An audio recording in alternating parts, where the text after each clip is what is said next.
Hari Om. Hari Om, sir. Hari Om. Hari Om, sir. Hari Om. Hari Om, sir. Good morning. Hari Om, sir. Welcome Happy to New India. Year to everyone. It's a welcome to India. Happy New Year to everyone. Happy New Year, everyone. Happy New Year. Happy New Year. Happy New Year. नव वर्ष की शुभकामनाएं. Wonderful. Ideally, we would have kickstarted the new year on 1st of Jan only, but my apologies. I couldn't be around. Never mind. Better late than never. So I'm glad we're starting our journey again on the 6th of Jan. Okay, without further ado, let's start. Om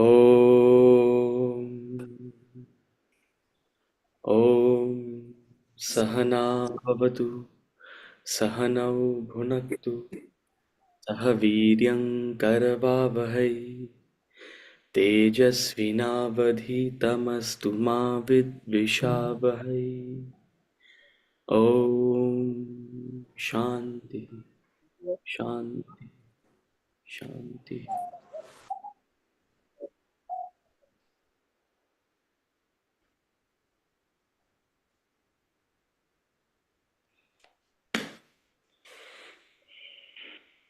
When was the last time we met? I don't even remember for this class. Does anybody remember what we were discussing? We went on the 16th of December, I think, last. And more importantly, what were we discussing? The Purpose is to reach God. It was. That we say every class. That's a trick. That's a trick statement. What are we studying? Purpose is to reach. The 4 Mahavakyas, no? Yeah. It's a trick question. I know what we studied, okay? Just in case you're wondering. See, come. I'm just trying to rattle your brain that you guys. Because I know rarely do you guys have a habit of reading or preparing. That's why. First thing in the new year, you're taking my case. Okay. So we were discussing the 4 Sharana. Mahavakyas and the final chapter, Tattvamasi, that thou art. So having studied about the illusion, having studied about the supreme reality, it's down to asserting the supreme reality and rejecting the illusion. Tattvamasi, that thou art. Aham Brahmasmi. So that's the subject of this chapter. Before we start, are there any questions from any previous classes or anything anyone would like to ask?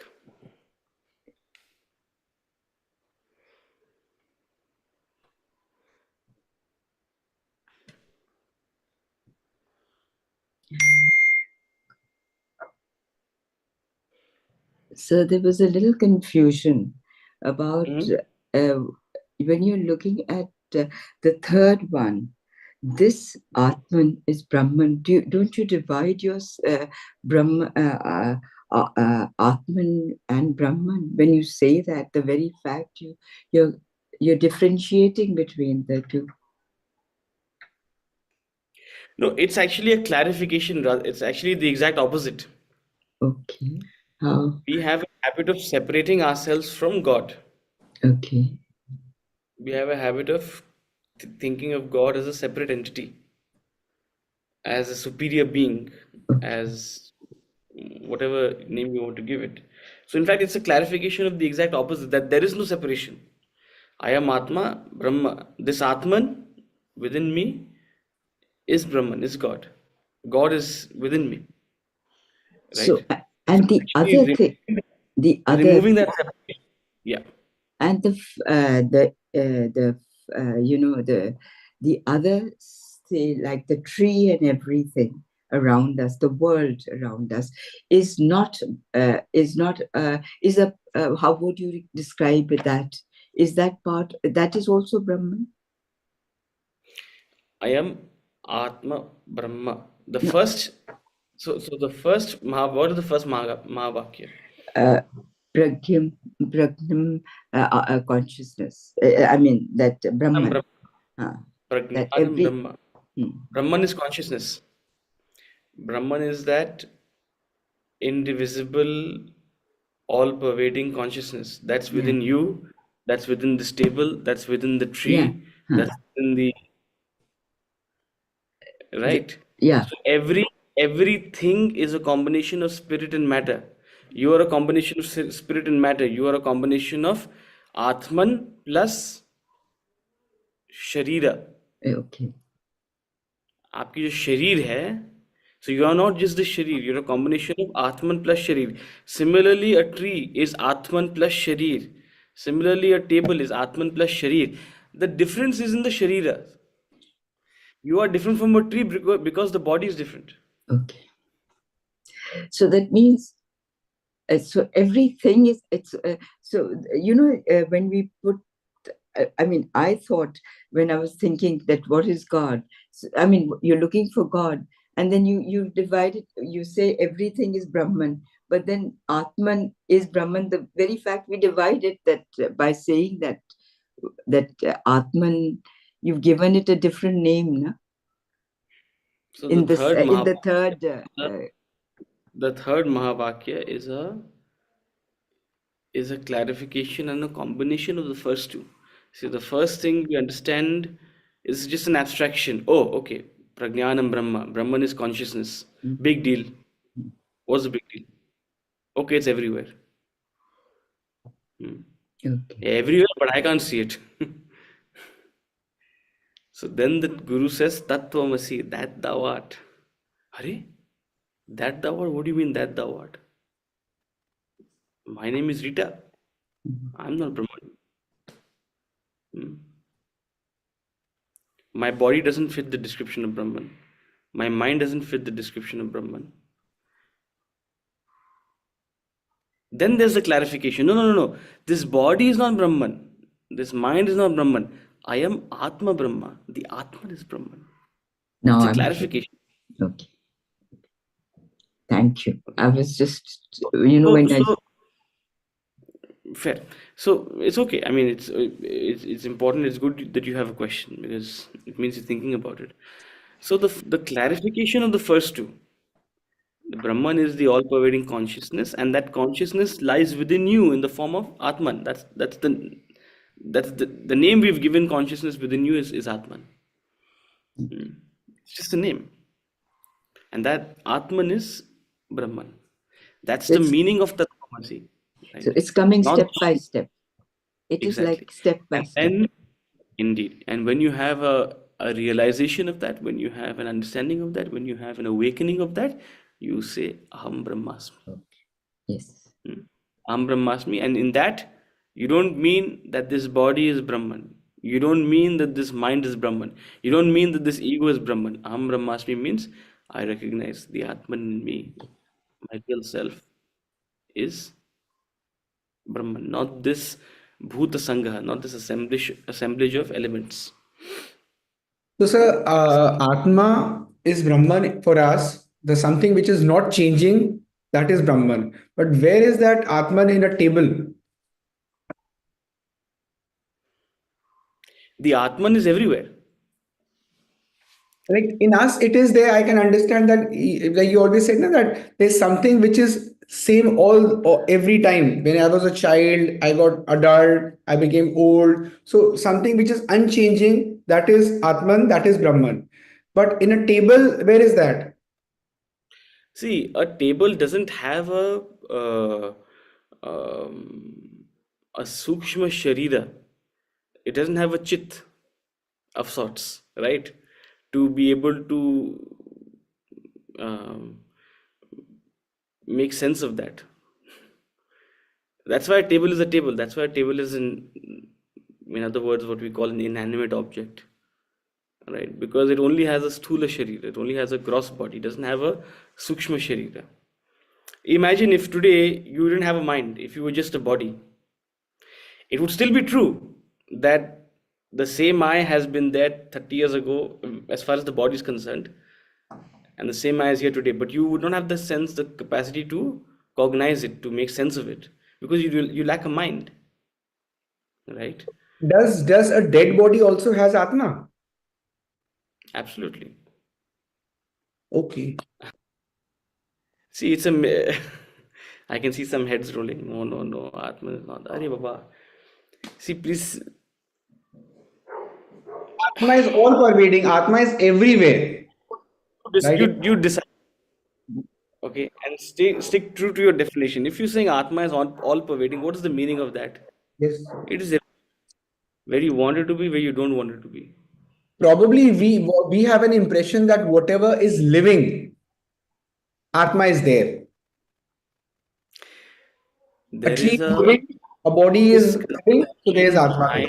word Atma because it has been used in different contexts, connotations. Okay.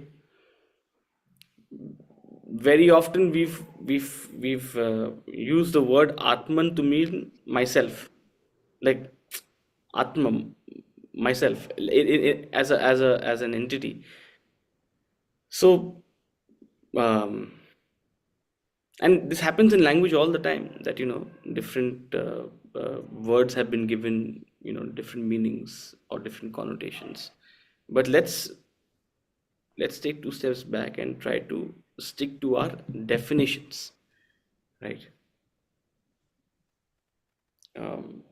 Because there's this misconception that, okay, at the time of death, the Atma leaves the body. Why you decide? If the Atma's sarvagatam, then how can it leave? It's only the Sukma Sarir which leaves the body. Absolutely. So the Atma is the Atma. See, it's like the Atma is like water. When you swim from one place to another, water doesn't go anywhere. Water's there. The Atma is like air. When you move from one place to the other, the air is there, the space is there, the Akash is there, right? So Very Atma is the near- Adhar. Very near simile is electricity actually. If Correct. Atma is like electricity. So the Atman in a dead body is the same as the Atman in a living body, is the same as the Atman in a table, is the same as the Atman in it is the Adhar of everything. Now, certain beings, depending on the complexity of their body, have a capacity to even theorize it, to cognize it. Like you are asking, what is the Atman? You are discussing, what is this thing that the Atman? The reason you are being able to do it is because you have a Sukshma Sharira, you have a Buddhi which is capable of contemplating upon it. That's the only difference between you and a table. That you have a Man, you have a Buddhi. You also have a Sukshma Sharira. Right? What's the difference between your nail and a piece of wood? It is Sukshma Sharira. Sorry, Sthula Sharira. Gross body. Right? But the fact is that you have on top of the Sthula Sharira the Prana and the Sukshma Sharira. Right? So think of the koshas, think of the concept of the pancha koshas, right? You have the Annamaya kosha, the Pranamaya kosha, which is the glue that makes your Manomaya kosha, makes your subtle body stick to the gross body. The Sthula Sharira is the Pranamaya kosha. Otherwise, what happens as the pranas get weak? There's a disassociation between the physical body and the Sukshma Sharira. So a table will not have a Pranamaya kosha. One can argue that, yes, right. The lack of a Pranamaya kosha, the lack of a Sukshma Sharira is the reason a table is a table, right? An animal will have a Sukshma Sharira, but it will not have the intellect, the Buddhi. it has a rudimentary Sukshma Sharira, right? A plant has a rudimentary Sukshma Sharira, a very simple mind, a sensitivity, but it has no intellect, definitely. An animal has quite a complex mind, but again, a rudimentary intellect. It has a basic sense of, but it cannot, no animal can take us to the moon, at least so far. I'm not talking about Rise of the Planet of the Apes. You've seen that movie? And the apes become super intelligent. So sci-fi aside and all these things aside, animals don't have an intellect for all practical purposes. Basic intellect. How do you know? You live with them. You realize. I'm just reiterating what you had said long ago. We should never say Atma ko shanti mile.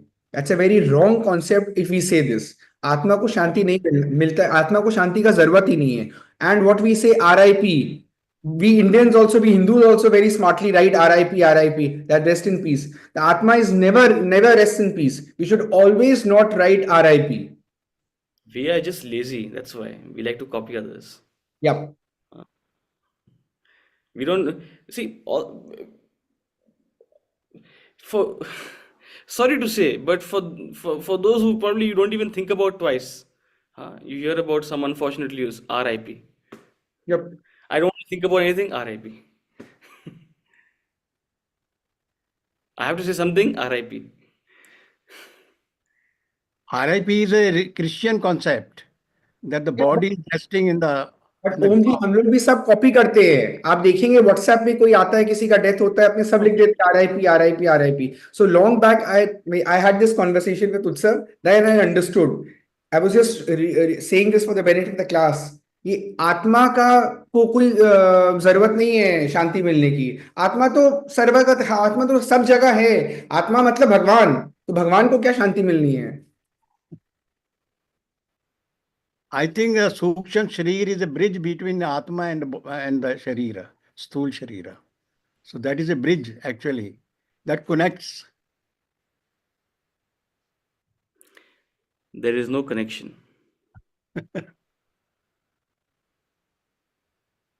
ये शरीर म्यान है, आत्मा तलवार है. There's no connection. What is the difference between prana and atma then? Prana is a sharira. Prana is just these the pancha pranas, the प्राण तो कहते हैं कि उनके प्राण निकल गए.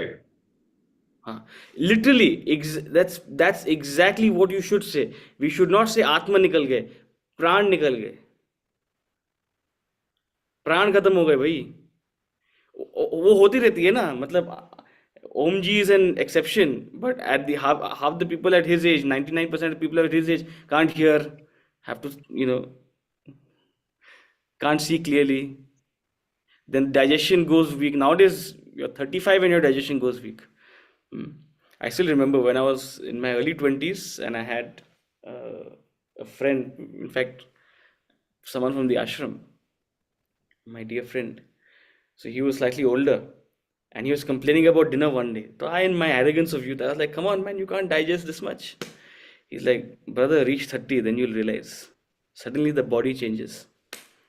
So when I turned 30, I remembered him. Because suddenly you realize, okay, earlier 3-4 chola bhaturas were nothing. Now you eat half. You know Om Bhatura, Vijay ji? Om Bhatura, phase 1 metro station. Yes, I do, and much better than that is the quality ka chola bhatura. But how much can you eat is the question. Not much. After half a bhatura, it feels you start sweating. Right? So prana, what is the meaning of that? Pranas are getting weaker, and the pranas naturally get weaker. And at the end of death, that's what happened. The pranas leave as such, right? There's a complete disconnect. Imagine the glue has given up, so there's a separation. Separation between what is the question? The prana is the glue between the Sukshma Sharira and the Sthula Sharira. So प्राण खत्म हो गए, सूक्ष्म शरीर निकलती है, because उसको कुछ चिपकाने वाला नहीं रहा. right? स्थूल शरीर रह जाती है. The gross body remains. Atman is there. Atman is Sakshi. Atman is all pervading, Sarvagatam. So what transforms, migrates from one body when you die and it goes on to take a shape of something else in the world? What would you call that? That is not Atma? Sukshma Sharira, subtle body. Just like right now, what's happening? You're going from one experience to another experience. You're going from one place to another place. What is the force that is moving it? Why have you come here this morning? You couldn't have not come here. You've come here because you have a desire to come here. Sukshma Sharira. Your feelings, emotions, intentions, ideas, desires have brought you here. I So that's repeat the my force. question. When you die, it is said that your Atma moves into another body, that's not Atma, because you said Atma continues to be wherever. Can you clarify that? Sorry, It's I'm not able Sarvagatam. to. Atma is everywhere. What moves is the subtle body from one gross body to a. The movement is of the subtle body, the Sukshma Sharira. The movement is of the Sukshma Sharira, not of the Atma. But sir, aren't So we born because of a fitting thing to say would be उनकी सूक्ष्म शरीर को शांति मिले. But it's too long, na. It doesn't sound good. That's why उनकी आत्मा को शांति मिले. I'm giving you the reason why these habits have formed. There, the word Atma means सूक्ष्म शरीर. अगर ऐसा Right. कहने लगेंगे तो फिर लोग बोलेंगे सूक्ष्म शरीर है किधर भाई, मेरे को बताओ. तो वो तो मैं ये भी पूछ सकता हूँ, आत्मा है किधर भाई, हाँ, वो भी कोई बताओ. बात है. सूक्ष्म शरीर नजर तो आता नहीं है. नहीं, डेफिनेटली नजर आता है आप में सूक्ष्म शरीर, मुझे दिख रहा है. और अभी सूक्ष्म शरीर बहुत उत्साहित है. बहुत प्रसन्न है. So anyway, I don't know how we landed here. A more fitting thing to say would be उनकी सूक्ष्म शरीर को शांति मिले. Because the Sukshma Sharira is what is searching for Shanti. The Atma is all Shanti. Any other questions? then what about the Karan Sharira, sir? Isn't it because of Karan Sharira we take births? The Karan Sharir is the Sukshma Sharir, the Sukshma Sharir includes the Karan Sharir. From the Karan Sharir comes the Sukshma Sharir, right? So when I say Sukshma Sharir, I include the Karan Sharir. Okay, it is understood that it is because of that. It Okay. contains it. The Sukshma Sharira is a product of the Karana Sharira.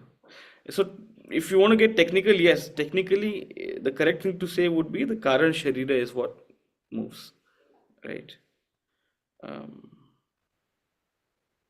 That's the theology, technically. Karan is desire loaded. Karana is quite literally causal body. Yeah. Correct. It is the your body of vasanas, your body of Desire loaded. correct. Unmanifest vas, unmanifest desires.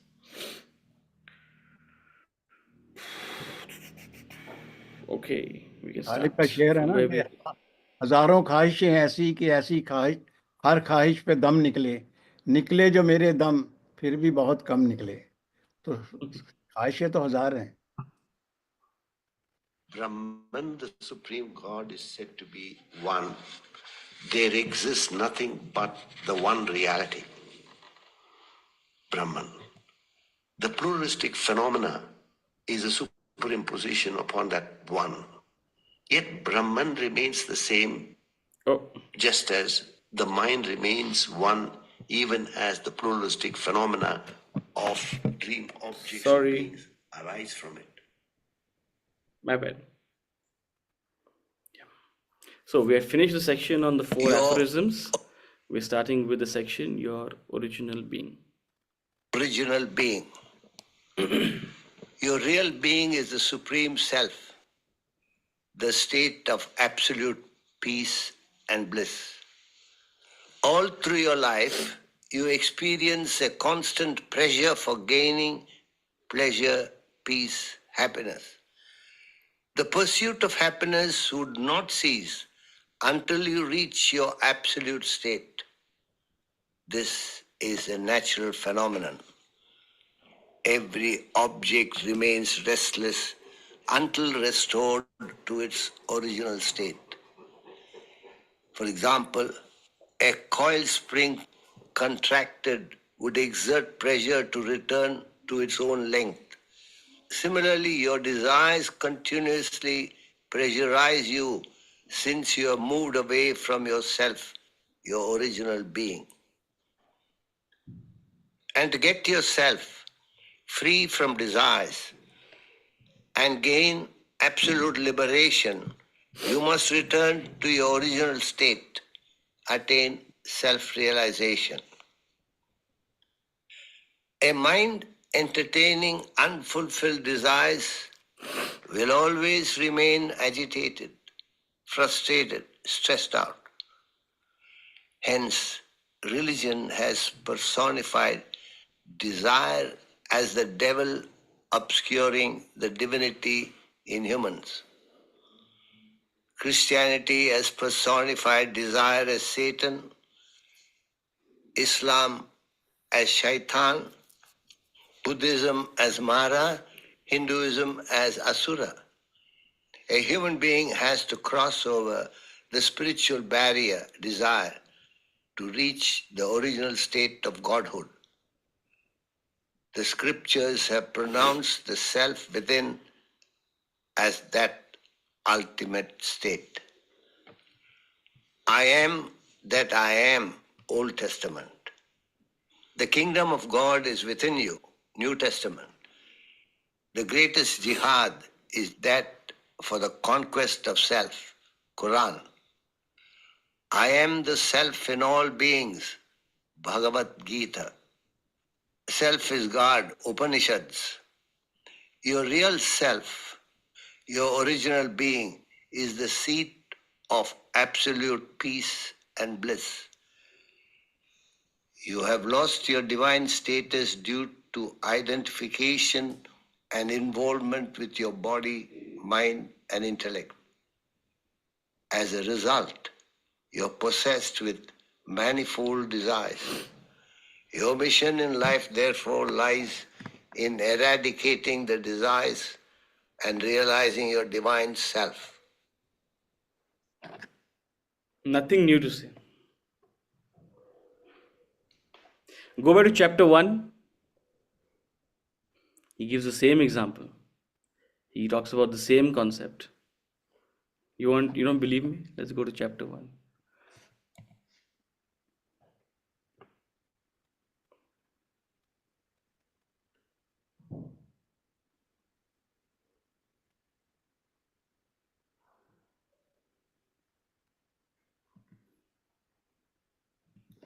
Right here.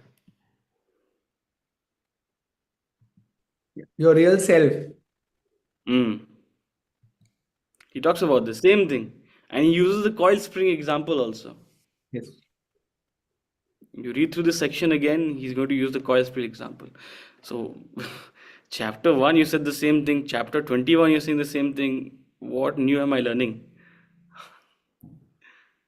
Huh? The only difference is, I hope this makes a lot more sense to you after 20 chapters. What he was saying in the first chapter was perhaps sounded like Greek, and this is not meant to sound like Greek.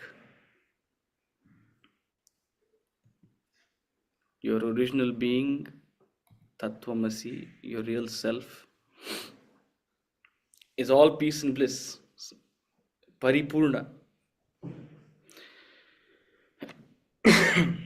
And your very state of dissatisfaction, your very state of unfulfillment is a testament to that.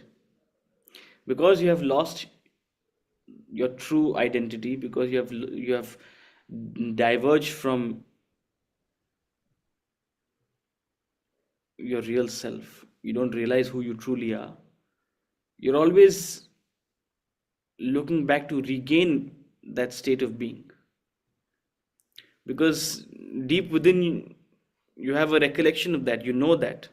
That's what feels natural. See, no amount of happiness is enough. No amount of sorrow is tolerable. No amount of happiness is enough. No amount of sorrow is tolerable, unless you're objective to it. Suppose I say, listen, you do these things, you'll win 10 lakh rupees. And you end up winning 10 lakh rupees. Will you be happy? Before you answer, let me tell you, your mind will say, oh my God, had I done this better, had I done that better, I would have won 20 lakh rupees. Huh? You make a good trade in the stock market. Had I entered slightly earlier and had I stuck on for another day, I would have made 30 more percent. That's how the mind works. Acha, I say, listen, you're going to suffer 1 lakh rupees loss. 1 lakh loss? Your net worth is 300 crores. But if I tell you, you have to suffer a 1 lakh rupee loss, even that pinches.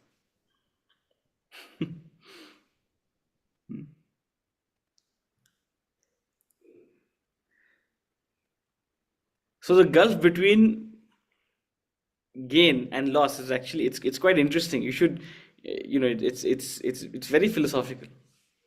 It's very philosophical.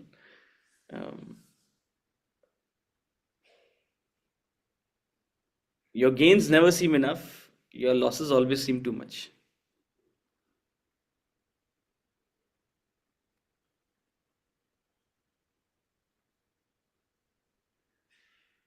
Next time you feel it, remember this. That's when you're being philosophical. That's when you feel it, laugh at yourself, and that's when you're being a philosopher. Your gains never seem too much. Your losses, even a little bit, is intolerable. That's because your real nature, your true nature is all full. And no amount of pleasure will satisfy it. Greed is the most natural emotion, my friends. Your greed for more is only your real nature, disguised in the form of, it's misguided. Greed is your real nature misguided. That's it. When you see someone who's greedy, next time, have that empathy. It's just their real nature. It's just their Atman manifesting in the wrong direction. That's about it. It's a beautiful way to look at it. इसको दूसरी तरीके से सोचें कि अगर आप वृक्ष के पास भी बैठे रहें, even then you will not be satisfied. अगर आप कल्प वृक्ष के पास रहें, जो कि आपको सब कुछ दे सकता है, हैप्पीनेस भी दे सकता है, even in that also you will never be happy, because other may also sit with the kalp vriksha, and when you see the other fellow having more than what you have thought, what you have desired, again you are unhappy. Absolutely. That is it. So even the symbolism of Kalpavriksha is exactly that, right? There is some mythological tree that will give you exactly what you want. You'll not know what to ask for. You'll not know what to ask for. But the point is that there's no end to it.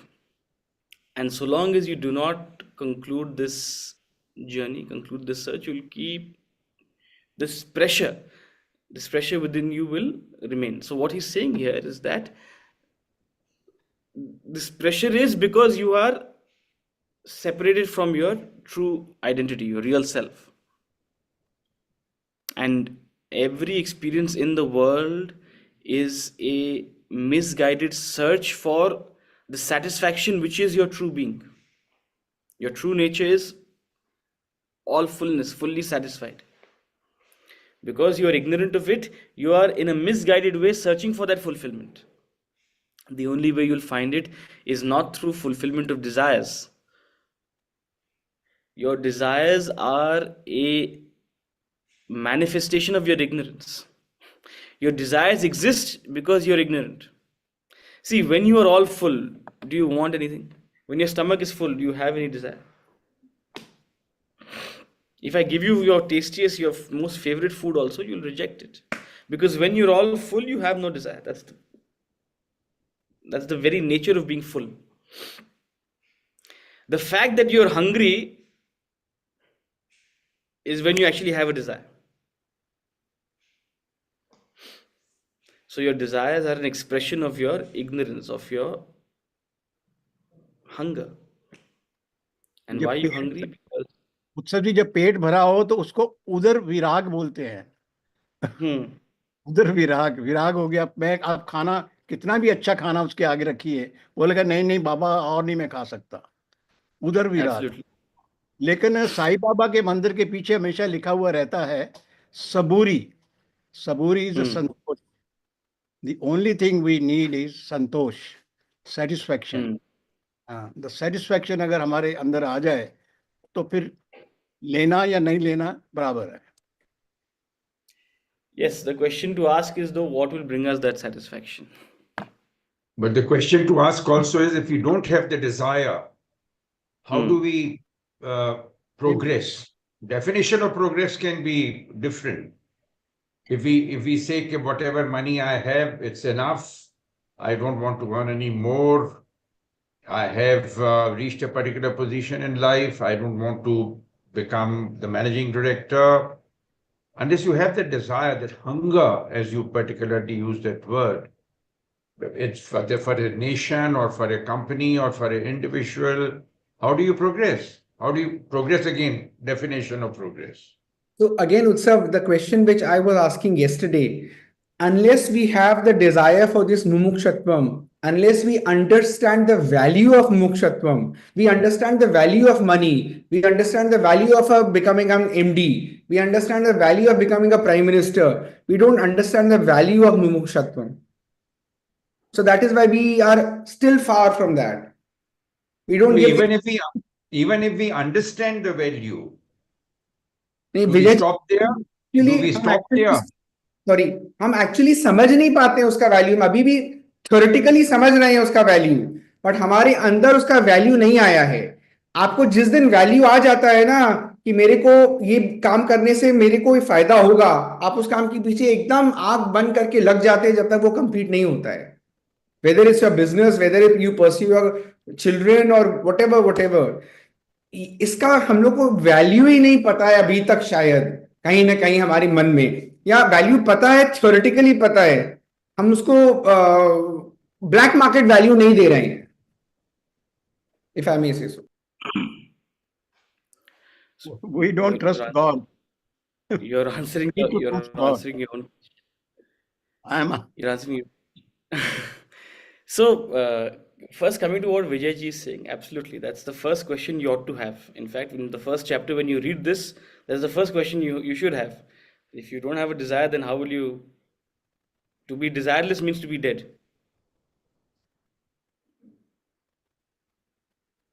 You're born into this world because you have a desire.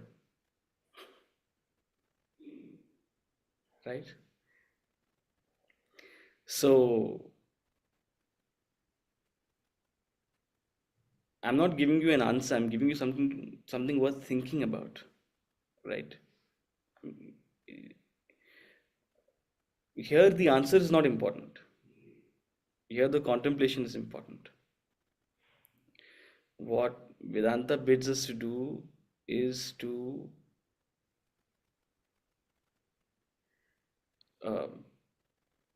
improve the quality of our desires. What Vedanta bids us to do is desire better, desire grander, desire is subtler.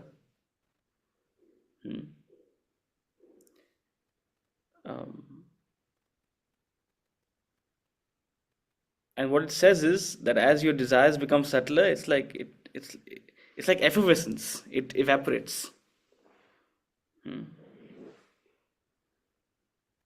So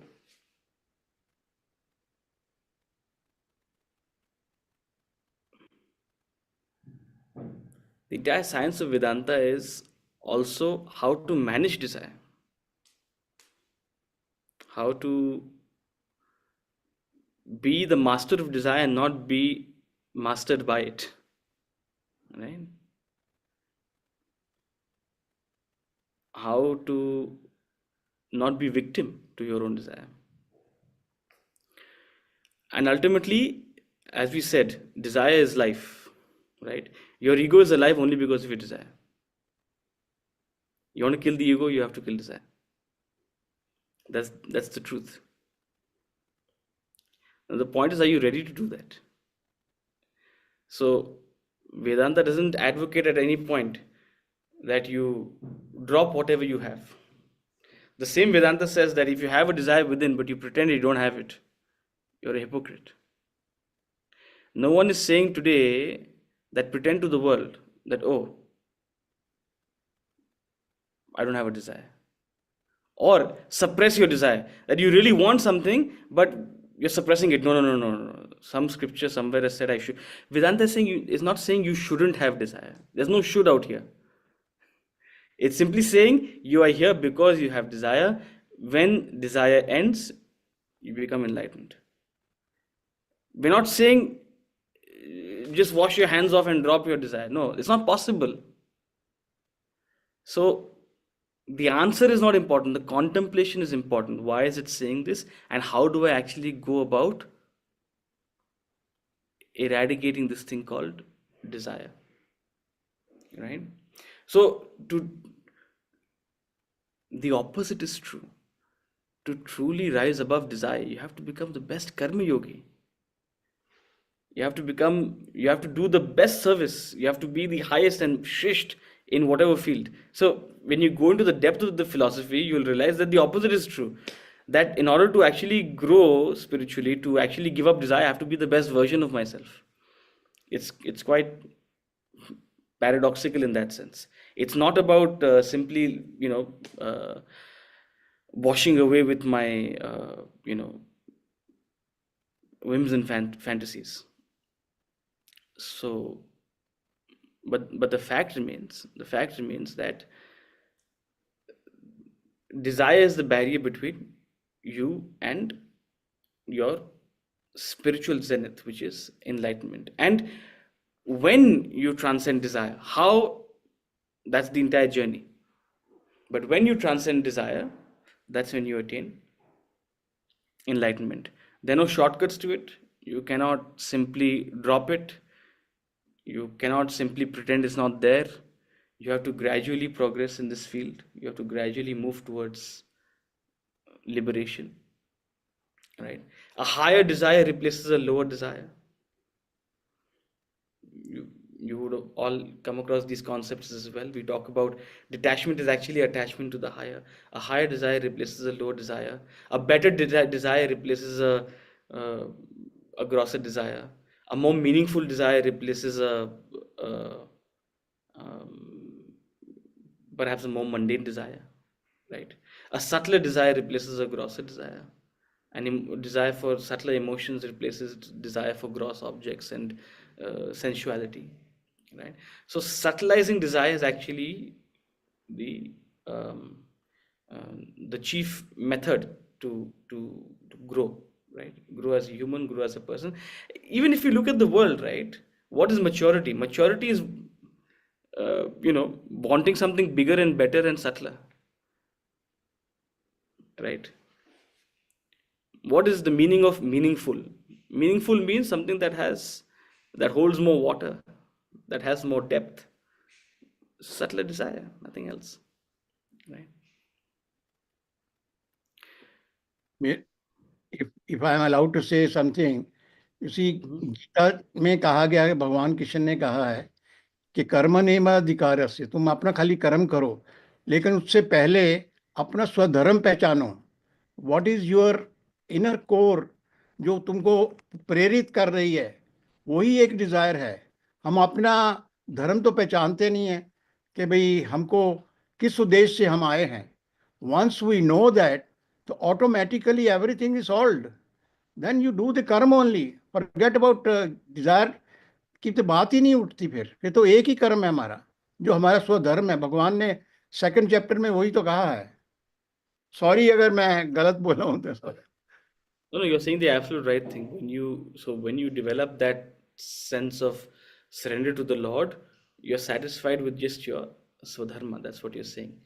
Whatever is coming swataha to you, whatever is coming naturally to you, whatever is sahaj, whatever is according to your nature, you give it a shresht direction and you take it up, pursue it.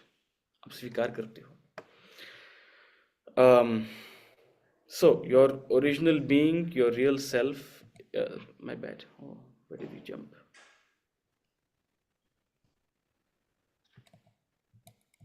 Kabir का इसके ऊपर गाना भी है कि आया था किस काम को, क्यों सोया चादर तान के, सूरत संभालो गाफिला, अपना आप पहचान ले. तो उसने, कबीर ने कितने छोटे शब्दों में ही बोल दिया, बिना without any literary knowledge, he has spoken such A profound thing कि अपना आप पहचान ले. अपने आप को पहचान खाली, उसके बाद अपने आप things will fall into in their places. If you do that, that is sufficient. Yeah, that's the beauty of Kabir. We are at a loss of words, and you have such great poets who express so much with just a couple of lines. So your original being, your real self is Paripurna Tattvamasi. I am that I am, that thou art. I am the self in all beings. So regardless of which religion you look like, regardless of which religion you look at, there are semblances of this very concept in all of these religions. In fact, the very purpose of religion is this discovery of self. There's no other purpose. Religion also has a mundane angle to it. Religion has a spiritual angle to it. The mundane angle to religion is world domination, quite literally. The institution of religion is interested in dominating the world through increasing its followers. But the true purpose of religion, which is, if you recall earlier in this book also, there was a chapter on use and abuse of religion. You should go back to that chapter and refer to it. Read it again. The true purpose of religion is to help you with this self-discovery. Now, it is unfortunate that most people are not following that. Just like most people, what are they using science for? We thought when AI will come, what will happen? The whole world will change. Now people are making deep fakes with AI. Right? They're making deep fakes with AI. So does that mean AI is bad? No, people are doing what they have to do with it. So similarly, religion is religion. Now the fact that people are not using it for its higher purpose is not, you use it for the right purpose. That's what you should be focused upon, right? So don't fall for the stupidities. Have an independent approach and use religion for your own self-discovery. That's the idea. But all religions have this, I keep skipping to, yeah. So all religions are talking about this original being, right? The kingdom of God is within you. That Atman is within you. That is your real self. And the Upanishads say it in no uncertain terms. So the uniqueness of the Upanishads is the clarity with which they say it in a direct way, right? They don't mince their words. They don't create indirect analogies. They are super direct, in their declaration, Tattvamasi. So just as you've heard this before, you've also heard about the waker, dreamer, and the deep sleeper. So this original being, this real self, is cloaked in three identities. This real self is conditioned in three different identities, which you go through your entire life: the waking, dream, and deep sleep. Waker, dreamer, deep sleeper, and you. Conditioned by desires, the self has assumed three distinct personalities as waker, dreamer, and deep sleeper. All three are unaware of their conditioning. They believe all is well with them. Each finds no need to set right one's present status, like the one under the influence of alcohol does not realize he has lost his own personality and assumed a false one. And he conducts himself as that alien person, believing he is fine. Likewise, having lost identity, false status as the waker, dreamer, or deep sleeper. In the waking state of consciousness, you assume the position of the waker experiencing the waking world. The waking world exists only for the waker and not for you. The entire waking world disappears when you leave the waking state and enter either the dream or deep sleep. Again, in the dream state of consciousness, you assume the position of the dreamer experiencing the dream world. The dream world exists for the dreamer alone, not for you. The dream world also disappears no sooner you leave the dream state and enter either the deep sleep or waking. In the deep sleep state of consciousness, you assume the position of the deep sleeper experiencing nothing. The experience of nothingness is for the deep sleeper alone, not for you. The world of nothingness also disappears when you leave the deep sleep state and enter either of the other two states. Your life revolves around these three states of consciousness. When you assume the personalities of the waker, dreamer, and deep sleeper, the waker, dreamer, and deep sleeper do not know you. All three are states of your conditioned consciousness.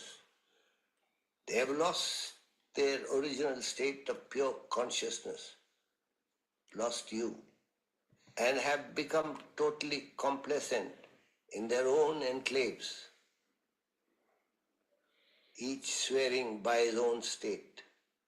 The waker believes entirely in his existence and the waking world he lives in. He rejects the other two states of the dream and deep sleep.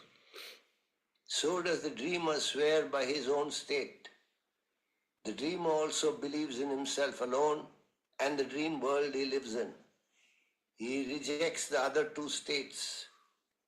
As far as the deep sleeper is concerned, he is steeped in a gulf of ignorance.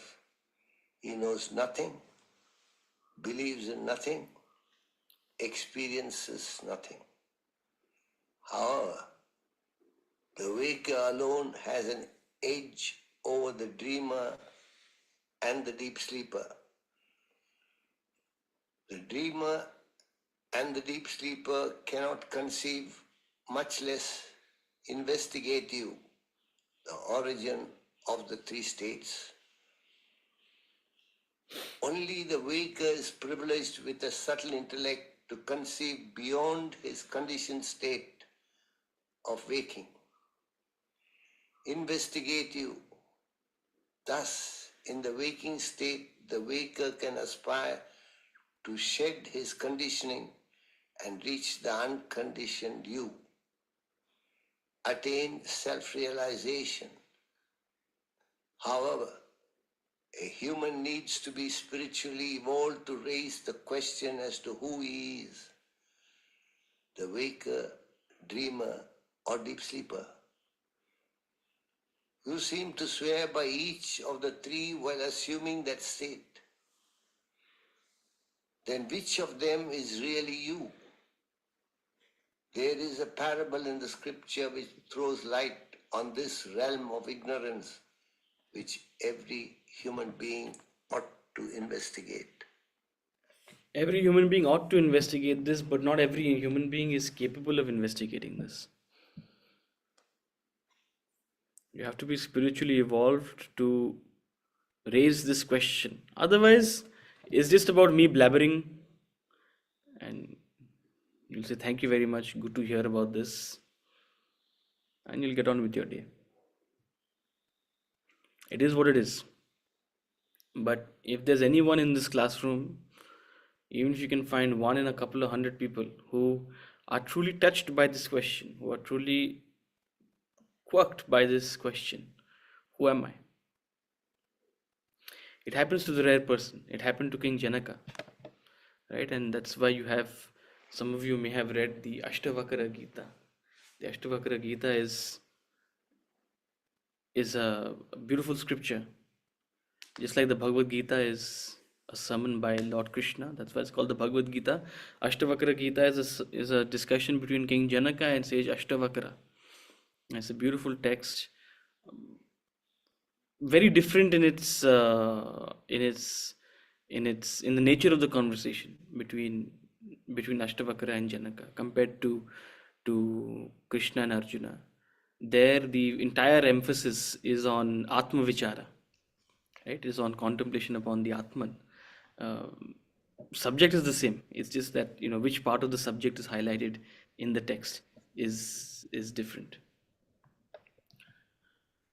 So the section is called Waker, Dreamer, Deep Sleeper, and You. There's a deliberate reason why he has said "and you." You are distinct and different from the waker, the dreamer, and the deep sleeper. You, conditioned by the waking world, are the waker. You, conditioned by the dream world, are the dreamer. You, conditioned by deep sleep, are the deep sleeper. These are all conditional personalities. They're not you. Each state of existence lasts only so long as you're in that state of consciousness, and it exists only for that personality. The dream world exists only for the dreamer, not for the waker. So all these three personalities are limited conditioning personalities. The waker has an edge. The waker is perhaps in that sense the most comprehensive state. The waking world is the most comprehensive state where you have a developed buddhi, a sukshma, not only a sthula buddhi, a sukshma buddhi, a subtle intellect, an intellect which can question and contemplate upon these spiritual matters, right? So the edge that the waker has over the dreamer particularly is that in the waking state you can actually ask these questions, right? The interesting part is that doesn't make the waker any more real. The waker is as illusory as the dreamer. Now, just as while in the waking state, having evolved to the waking state, you discard the dreamer and the dream state. You discard even the dreamer. That very being you imagined yourself to be, you discard it once you wake up. Similarly, this identity you will discard once you wake up. This identity as a father, brother, mother, sister, friend, businessman, stockbroker, whatever you are, you'll discard it. Just like you discarded the dream personality.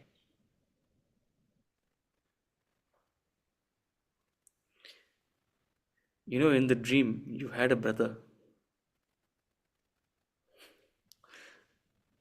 You were very fond of him. Huh? You were very fond of him. In the dream, you had a mother. You used to take care of her every day. What happened to the dream brother? What happened to the dream mother?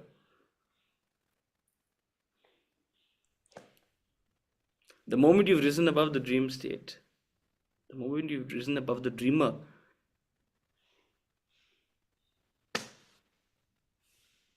finish.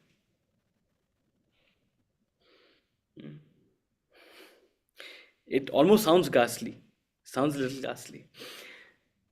But once you wake up, and quite literally that phrase is deliberately used. You have to wake up. Just as you have woken up to the waking state, you have to wake up to the fourth state of consciousness. All your life revolves around these three states: waking, dream, deep sleep, waking, dream, deep sleep.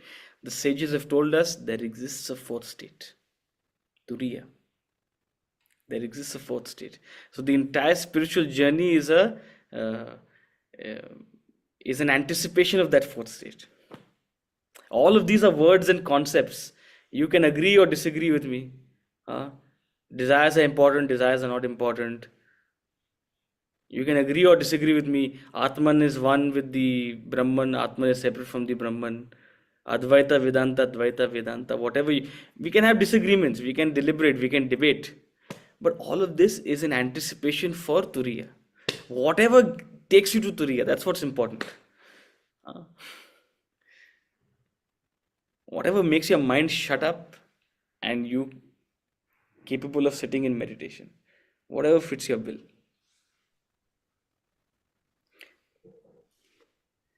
Somebody was asking me some questions the other day about avatars, and bhakti is also a very interesting tradition, because bhakti, what is the purpose of bhakti? The purpose of bhakti is to bring your thought so focused, so densely focused on the deity that you forget everything else. It's very interesting. It's a science. Bhakti is a science in that sense. Right? You brought your mind in single pointed thought upon the deity. Right? It's very difficult to think about God as an abstraction, but a deity is something you can shower your love, affection, attention to, right? In however you relate to the deity. So it's very scientific in that sense, bhakti. So someone was talking to me about avatars. I was like, listen, you believe someone is an avatar? If you truly believe it, it's very good. It'll help you, right? It will help focus your thoughts. It will help dissolve these distractions. So whatever fits your bill, we can agree, disagree, we can have intellectual debates. Ultimately, is it taking you to a more meditative state? Because all theories exist to pacify the mind. That's the actual truth, right? All theories are just different ways and of explaining to help pacify the mind, until and unless you're qualified for meditation. Even for a Janaka, these concepts and these answers in these theories were important for him to pacify his mind so that he could become meditative, right? So do you have that chul, is the question. The word chul, do you have that bug in you, is the question. You have to have the bug, otherwise. I like when you talk about detachment and relationships and stuff, but when you start talking about this Atman Brahman, I get a little disconnected.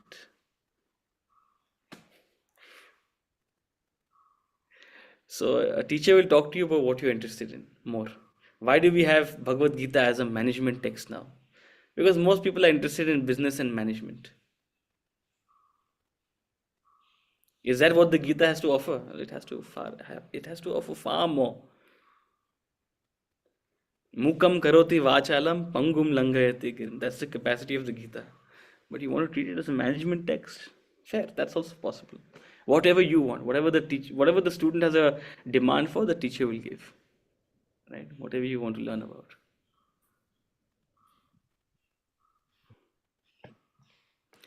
beyond the waking all the deep needs sleep. of or all the people. Gita caters to the needs of every type of people. भक्ति वाला Indeed. हो, indeed. Indeed. लेकिन अष्टावक्र गीता जो है बहुत straight बोल रही है पूरी, और उसमें पूरा ज्ञान स्ट्रेट है, उसमें कुछ इधर उधर की बात नहीं है, बहुत अच्छा ज्ञान है। मैं ये कहना चाहता हूँ कि हम लोग जो है, हमारा जो सबकॉन्शियस माइंड है वो गोल्ड माइंड हमारे लिए, हमारी जो है वो तो खाली हम 2 या 3% यूज करते हैं, बाकी 90-95% इज ऑल सबकॉन्शियस माइंड। हम सबकॉन्शियस माइंड को ही कुरेदना शुरू करें धीरे धीरे। जैसे आपने स्वप्न की बात की, स्वप्न में भी सबकॉन्शियस माइंड से ही आता है कि अगर उनको एनालाइज करें, उनको यूज करें, हमारी कोशिश Sir, करें। sir, I will stop you out here. I'll stop you out here. Please आप सबकॉन्शियस माइंड के बारे में मत सोचिए, आप अपने कॉन्शियस माइंड के बारे में सोच लो, वो काफी है। Conscious Right? शुरू हो Let's be specific in, because these are very flowery things to talk about. Vedanta simple चीज कहता है, अपने मन को अपने बुद्धि के द्वारा एक दिशा दो, right? Give your mind a direction, give your mind's thought, give your mind's feelings and desires a direction with your buddhi, with your intellect, and your life will be set. You don't have to worry about the subconscious mind and all these things. Whatever is even conscious, give it a direction with your buddhi, build your buddhi, and your life will be in a good direction. Okay, with that thought, we'll conclude today. We'll continue with our discussion in the coming class on Wednesday. So we'll see you again on Wednesday at 8 a.m. where we will start with, or we'll continue this chapter, I am God, Tattvamasi, that thou art. Thank you so much for joining, and Thank we'll you. see you Thank you. Wednesday. Sorry. Thank you. Hari Om. Thank you. Thank you. Sir, Om ji, no, Thank you. don't, sorry, I'm not. Om ji, don't be sorry. Your comments, your tippanis are personally I value, I appreciate, and I enjoy. And I'm sure a lot of other people also do. So don't say sorry. Thank you.